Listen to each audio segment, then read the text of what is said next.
Welcome to English lesson. Selamat datang di pembelajaran bahasa Inggris. For today, we still continue to talk about descriptive text, specifically tourism object and historical places. However, we will focus on the language feature that is simple present tense. Jadi, kita akan tetap membahas tentang teks deskriptif, mengenai tempat wisata dan juga tempat bersejarah. Namun, kita akan fokus terhadap unsur kebahasaannya, yaitu simple present tense. Let's start.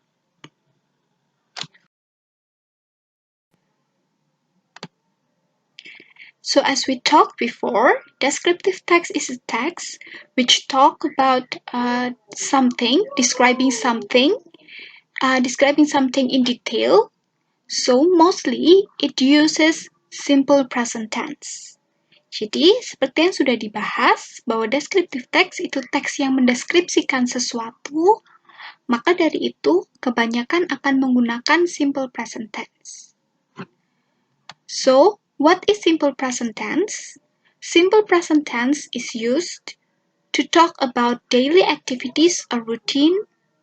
For example, I go to museum once every 2 months, or she visits some beaches every month.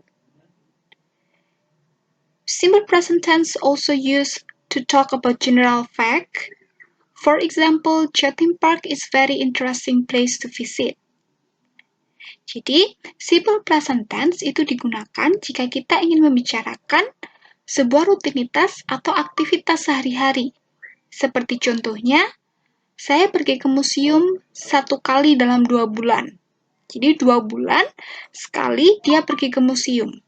Atau dia mengunjungi beberapa pantai setiap bulannya.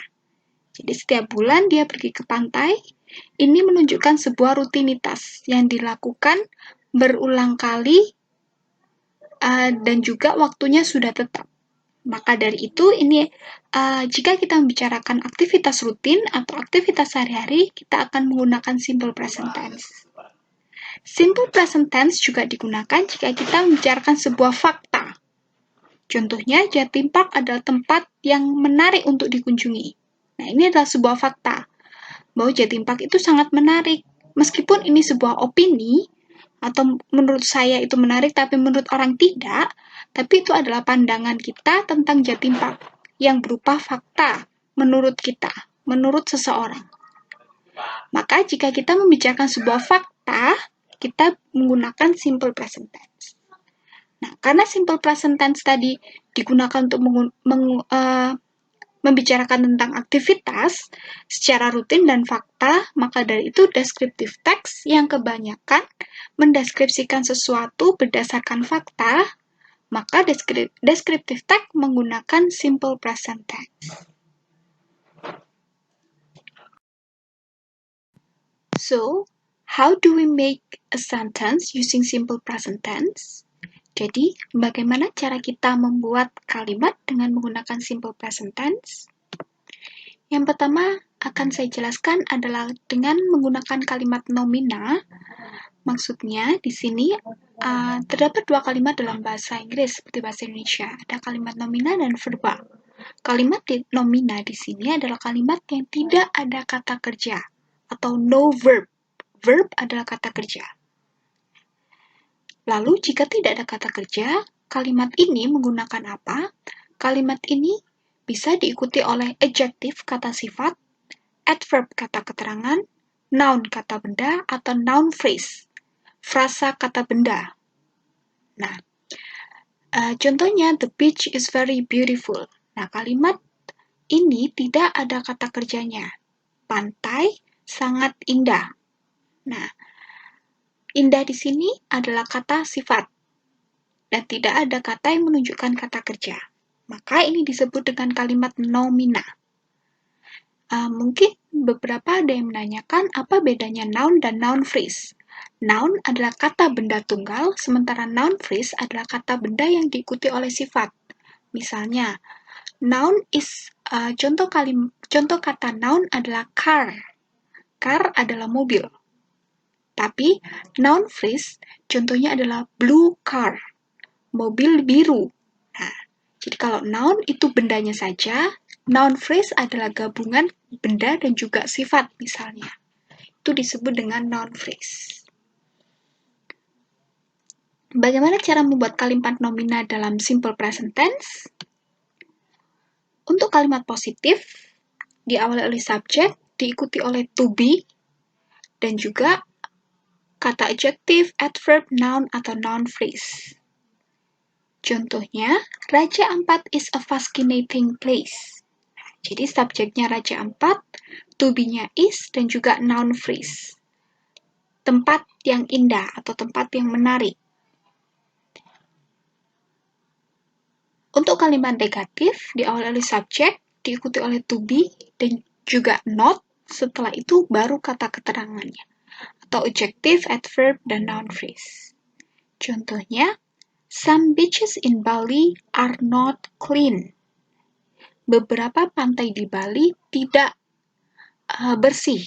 Nah, jadi di sini bersih adalah kata sifat. Untuk kalimat tanya, diawali oleh to be dahulu. Jadi to be, subjek, lalu kata selanjutnya, kata keterangannya, kata komplemennya. Contohnya, is Raja Ampat a fascinating place? Jadi, diikut is dulu atau to be dulu, baru subjek, lalu noun phrase. Nah, di sini, jika kalimat tanyanya diawali oleh to be, maka jawabannya yes atau no. Namun, jika kalimat tanyanya diawali oleh 5W1H, yaitu what, who, where, when, how, and why, maka 5W1H dulu, baru to be, diikuti oleh subjek, dan selanjutnya. Contohnya, how is the scenery in Raja Ampat? Jadi, how dulu, baru to be-nya, baru subjeknya. Setelah itu kata keterangan. Nah, jadi intinya, kalimat nomina adalah kalimat yang tidak menggunakan kata kerja, bisa diikuti oleh kata sifat, adjective, kata keterangan adverb, kata benda noun, atau frasa kata benda yaitu noun phrase. Dan intinya kalimat nomina selalu diikuti oleh be atau to be. To be ada 3. Am digunakan untuk subjeknya I, is digunakan untuk subjeknya she, he, atau it, atau subjek tunggal, nama orang tunggal, atau nama tempat satu atau tunggal. Dan juga are, yang digunakan untuk you, we, they, atau jamak.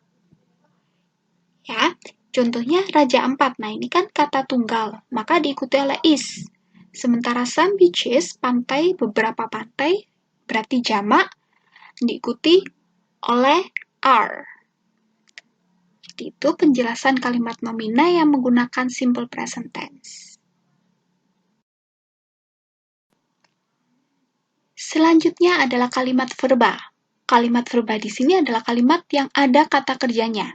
Jika nomina tadi tidak ada kata kerja, maka kalimat verba adalah kata yang menggunakan kata kerja.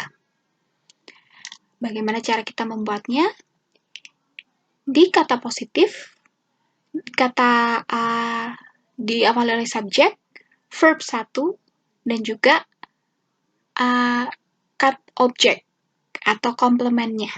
Nah, di sini verb yang digunakan untuk simple present tense adalah verb 1. Ya. Contohnya, she goes to beach every holiday. Jadi, goes di sini adalah verb 1. Untuk kalimat negatif, tidak hanya diberi not, tapi ditambahi dengan does atau do. Jadi, subjek, does atau do, ditambah not, dan juga verb 1. Contohnya, we do not go to museum this month. Di sini, we diikuti oleh do not, dan juga go to museum this month. Lalu, untuk kalimat tanya, diawali oleh do dan does dulu, baru diikuti oleh subjek.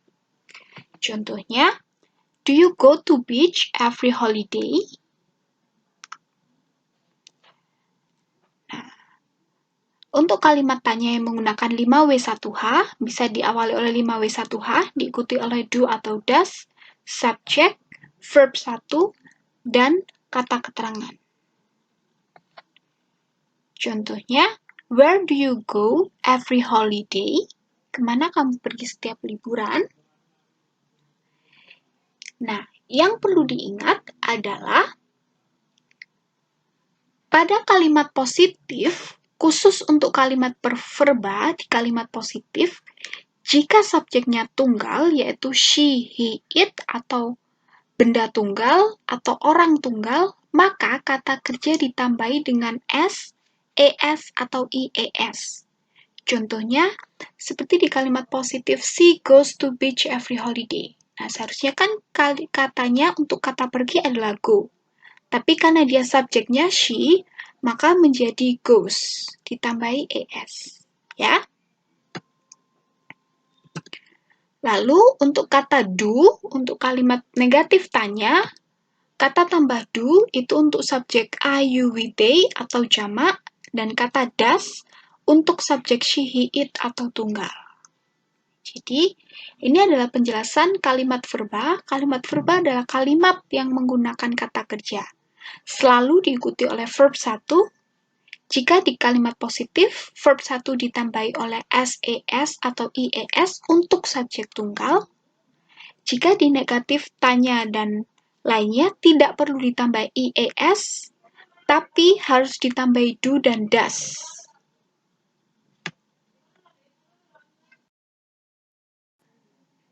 So that's all the explanation about simple present tense used in the descriptive text. Thank you so much. Hopefully it will help your understanding and happy studying.